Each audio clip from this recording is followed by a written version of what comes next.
Fala pessoal, tudo bem? Como é que vocês estão? Esse é o terceiro vídeo da série Descriptografando a Matrix. Determinada vez, eu estava conversando com uma pessoa e reconheci que a maneira pela qual ela estava visualizando algo era correto. Ao ver a minha resposta, ela fez a seguinte colocação: não quero estar certa, quero mudar o mundo. O meu silêncio foi necessário naquela altura, afinal nem todas as verdades devem ser ditas. Eu não sou uma pessoa pessimista. Pelo contrário, sou entusiasta, otimista, alegre e motivador. Entretanto, não tampo os olhos para a realidade. Desde que o homem, por meio do seu livre-arbítrio, decidiu não ter mais amizade com seu Criador, abriu-se um leque dimensional para o acesso do sistema da Matrix. Ninguém consegue mudar o mundo. Por exemplo, a partir da quebra de relacionamento com o todo, o sistema veio a existir e ninguém nunca o aniquilou e nem conseguirá exterminá-lo. Não é possível mudar o mundo. Todavia, mesmo sendo difícil, é possível modificar o mundo ao seu redor. Possuímos o poder de influenciar, de causar impacto, de libertar, de gerar vida, de expelir amor e de transmitir a paz. Todavia, o sistema nunca mudará. Algumas pessoas podem ser alcançadas e abrir mão do sistema, mas rapidamente sempre terá alguém para substituí-lo no topo da pirâmide. Um pastor cristão disse uma vez que ao chegar o avivamento, tudo modifica. É exatamente isso que você ouviu. Ele disse: tudo modifica. Fiquei por alguns minutos refletindo se o que passava pela minha mente era algo negativo. Continuei por algum tempo conflitando os pensamentos contrários que vinham em minha mente em decorrência daquela argumentação. Afinal, seria perfeito se acontecesse conforme ele colocou. Contudo, parei de relutar comigo mesmo e comecei a refletir sobre os possíveis avivamentos que estão relatados na Bíblia. Por exemplo, na época de Moisés, aconteceu uma grande revolução, um avivamento de proporções colossais. Vários milagres ocorreram, muitas pragas presenciadas de maneira inexplicáveis. Porém, o sistema do Egito não foi modificado. No exílio babilônico, na época do rei Nabucodonosor, novamente aconteceu várias coisas assustadoras com o povo judeu, que transcende o pensamento natural. O rei presenciou algumas façanhas e milagres. Mais uma vez, o sistema babilônico não foi modificado. Quando Jesus veio ao mundo, um avivamento de proporções monstruosas acontece. Por sinal, permeia até hoje. Ele dividiu o tempo antes de Cristo e depois de Cristo. Novamente, o sistema romano não foi modificado. Eu, de fato, queria falar diferente do que estou escrevendo, ou melhor, do que eu estou falando, do que eu estou transmitindo.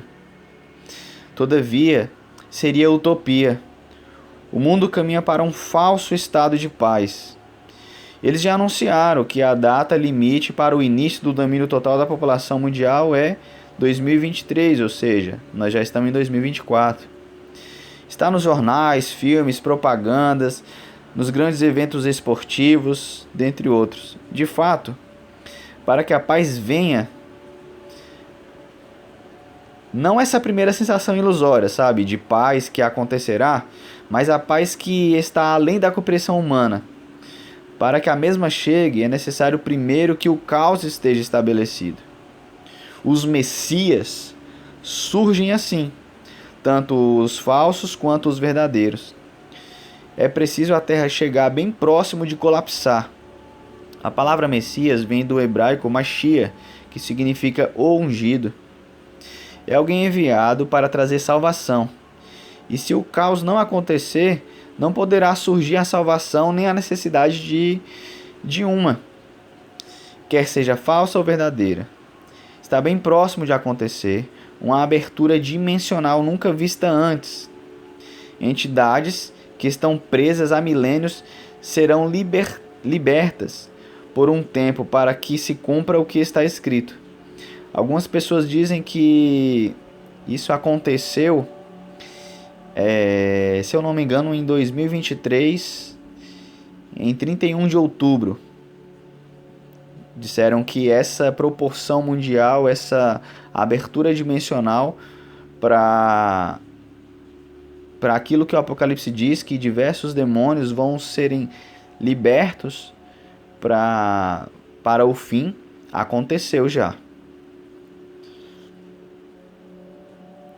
Não se enganem, até mesmo criaturas espirituais malignas trabalham em cooperação para o reino do Eterno. Existe uma grande possibilidade desses desdobramentos ocorrerem logo logo. Como eu falei, alguns dizem que já aconteceu em outubro de 2023, no dia 31.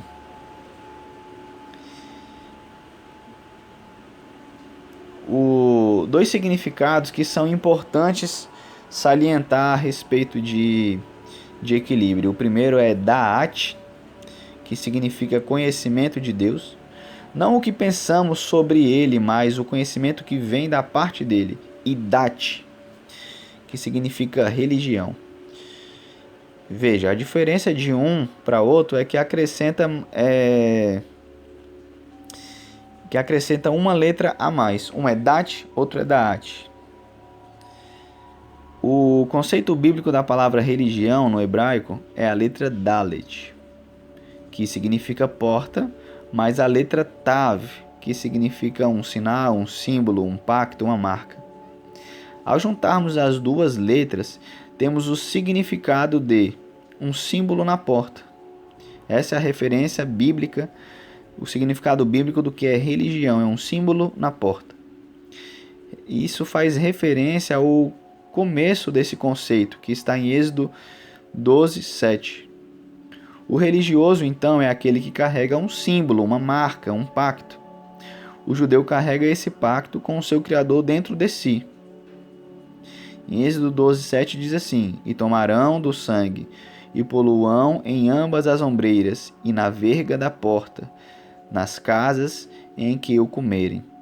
Ao longo dos anos, tenho observado uma palavra importantíssima ser corroída. O nome dessa palavra, que é uma chave, é equilíbrio. Gradativamente as pessoas têm elevado o seu ego e alimentado as suas intenções com altivez e orgulho. Com os lábios externam palavras com aspecto de sabedoria, todavia dentro de si alimentam o orgulho de acharem que suas religiões e o conhecimento que as envolvem são mais elevados que as demais, ou seja, acham que seus segmentos religiosos são os detentores da verdade mais elevada. A verdade absoluta não é um conceito, ela é. Isso mesmo que você acabou de escutar. A verdade absoluta ela não é um conceito, ela é. Nós ocidentais ainda estamos muito presos à matéria em si, ao aspecto, ao estereótipo, à casca que recobre o núcleo. E cada vez mais as mídias e os veículos de comunicação corroboram para esse tipo de prisão. Vivemos de superficialidades. Isso também inclui as nossas crenças e visões sobre Deus. Temos lapsos e fagulha do todo e achamos que já obtivemos a plenitude do conhecimento de Deus, que é o Da'at Elohim, que está em Oséias 6:6. Porque eu quero misericórdia e não o sacrifício, e o conhecimento de Deus mais do que os holocaustos. Em decorrência a isso, entra orgulho, que nos motiva a considerarmos autorizados a julgar estereótipos. É a superficialidade com um aspecto de sabedoria, julgando o que os olhos almáticos dos mesmos enxergam nas pessoas, nas suas crenças, valores e abordagens sobre a divindade. Os que têm agridem com palavras os que não têm. Os que acham que têm se soberbecem diante daqueles que eles acham que não têm. Os que têm muito não compartilham, não ajudam, mas criticam. O que acha que tem em demasia não aceita críticas. ou quaisquer palavras que ele considere contrárias à sua filosofia, a qual venha daqueles que ele julga ter menos que ele. Ainda continuamos como a maioria dos perushim, ou seja, os fariseus, contemporâneos da época de Jesus. Somos hipócritas, não buscamos elevação do espírito e da alma, mas sim autoafirmação. Não refletimos sobre isso e também procuramos adoração para nós mesmos, honra, glória. Temos 20 anos de contato com a religião. Dominamos aspectos cerimoniais, orações, versos, mas não discernimos quem somos e muito menos quem é o nosso Pai, o Eterno, o Pai das luzes. Conhecemos de ouvir falar pela boca de outros. Repetimos como papagaios a interpretação de terceiros. Porém, continuamos a não conhecer de maneira íntima. O conhecimento é uma das dádivas mais valiosas que o ser humano pode obter. É através dele que somos norteados e nos movimentamos. O conhecimento é um caminho ao qual o homem recebe para caminhar, ou seja, as bases. Se esse caminho não estiver atrelado a Deus, ele se rompe e perece, devido ao fato de ser pautado em fundações superficiais. Como em Oséias 4:6 diz, que o povo é destruído pela falta de da'at, ou seja, pelo conhecimento. Entre os judeus místicos, essa da'at é conhecida como a sensibilidade espiritual que o ser humano aperfeiçoa. E para os que não têm, podem adquiri-la. Esse conhecimento é obtido através do espírito do homem pela iluminação do Espírito de Deus em nós, ou seja, o Ruach HaKodesh, que é o Espírito Santo. Precisamos do conhecimento que vem direto dele, necessitamos escutar ele, os seus mandamentos, as suas instruções. Isso nos dá livre acesso entre os malahim, entre os anjos. Aqui está um segredo essencial que poucos observam isso. Está em Zacarias 3:7. Diz assim: Assim diz Adonai Tsavaot: Se andares nos meus caminhos e se observarem as minhas ordenanças, também tu julgarás a minha casa e também guardarás os meus átrios, e te darei livre acesso entre os que estão aqui. Todavia, a maioria das pessoas ainda não obtiveram elevação, elas vivem abaixo do nível do conhecimento de Deus. Elas ainda estão presas no nível dat, ou seja, no nível da religião. A palavra dat tem um valor numérico de 404. A qual é o mesmo valor da palavra bakbakar, que pode significar vazio. Algo interessante também é que o número 404 representa na linguagem HTTP um erro de comunicação entre o cliente e o servidor. Já a palavra da'at tem um valor numérico de 474, equivalente ao mesmo valor da palavra hormah, sabedoria. É a variação do nome da segunda Sefirah Hormah. A letra Ain, que se encontra no meio da palavra Da'at, que é o conhecimento, do hebraico significa olho. Os grandes sábios judeus dizem que a visão é o sentido mais elevado do ser humano. Não é por acaso que o olho está posicionado acima dos demais sentidos, falando do corpo do ser humano, Quando a visão espiritual não se abre no meio de dat, ou seja, da religião, continuaremos apenas no natural, mecânico e ritualístico. Do contrário, quando os olhos são abertos, nos é apresentado o conhecimento de Deus, o Da'at, e enxergamos as coisas de acordo com o prisma dele, conforme o olhar dele. O Dalet e o Tav, sem o Ain, sem o Ain no mesmo, é o mesmo que um pacto e um portal sem uma visão, sem um norte, sem uma direção, sem um caminho. O Messias é o que faz essa conexão. Existe uma visão adormecida entre o Tav e o Dalet, entre um pacto e uma porta. Precisamos ativar o Mashiach em nós. O pacto representa o homem que foi selado pelo seu Criador. E o portal representa a abertura dimensional do céu a esse homem. Esse olhar, né, essa letra Ain, é o que unifica os dois, o que traz significado, o que realmente faz uma comunicação com Deus ser agradável a ponto de obter retorno da parte dele, é Kavaná. Seria mais ou menos o que a intenção correta é o amor. Sem ela, a religião e os seus aspectos que envolvem não causa nenhum efeito espiritual positivo e elevatório. É apenas um fruto podre por dentro, uma casca vazia. O conhecimento de Deus expulsa espíritos malignos. A falta dele entrelaça o homem aos mesmos. Nossa natureza é perversa desde a meninice. Sem o conhecimento de Deus, nós somos seres desequilibrados e sem equilíbrio, nos tornamos ignorantes da manifestação da presença de Deus. Por isso, julgamos e apontamos o dedo, achando que conhecemos alguma coisa, pois a falta do conhecimento dele e nele eleva em altivez o homem. E o primeiro sinal a isso é o julgamento, quer seja externado ou interiorizado. O primeiro passo para a elevação é: procure se livrar do julgamento. Veja bem, não falo sobre o julgamento antecipado. Desculpa, o que eu quero dizer é, eu falo daquele julgamento antecipado. O julgamento através da alma desequilibrada com o Criador.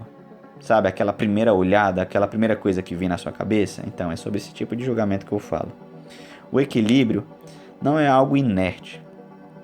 Todavia, é um movimento em equilíbrio, sem extremos. Não tem muito a ver com o extremo de uma atitude, mas em viver uma vida de extremismos. É uma atitude consciente, ou seja, madura, extremamente pensada. É necessário saber o quanto pesar para a direita e o quanto para a esquerda, pois se colocarmos um pesar para um dos lados em excesso, logo teremos algo desarmônico, caracterizando assim o desequilíbrio, ou seja, é 2 pesos e 2 medidas.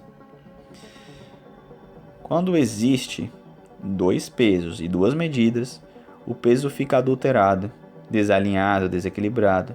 Quando não ponderamos as nossas atitudes e quando vivemos a nossa vida fora da vontade de Deus, nos tornamos adúlteros. O equilíbrio é um denominador comum entre a justiça e a misericórdia. O equilíbrio também está ligado à restrição do ego, da vontade exacerbada da alma, a qual dizemos sim para tudo o que temos vontade.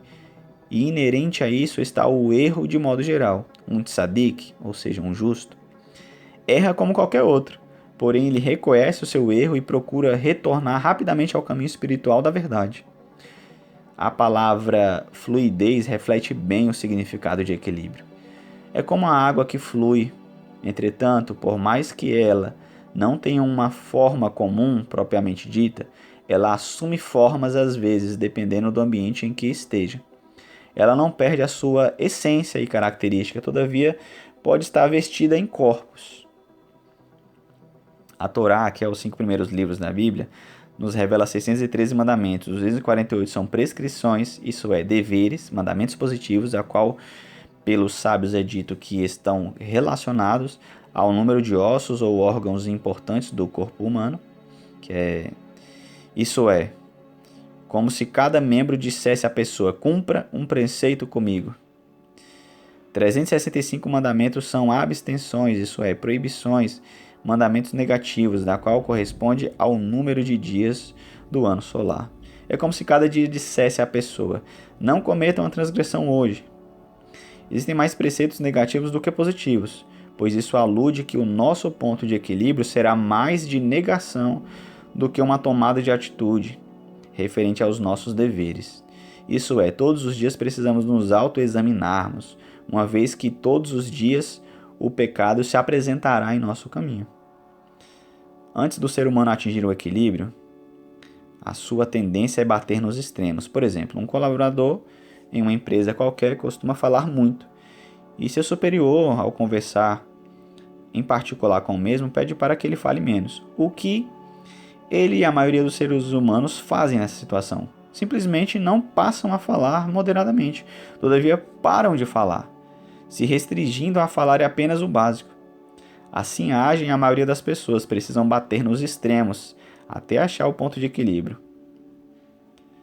Discernimento espiritual é essencial na busca do equilíbrio, pois ele funciona como uma bússola para revelar o momento de exercer misericórdia ou rigor, de ação ou de ponderação.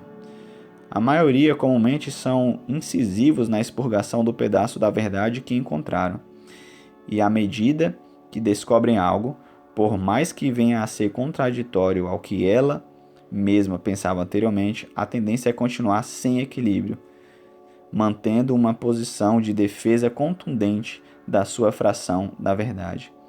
Não somos detentores da verdade, conhecemos fragmentos dela, e cada um tem uma fração do todo.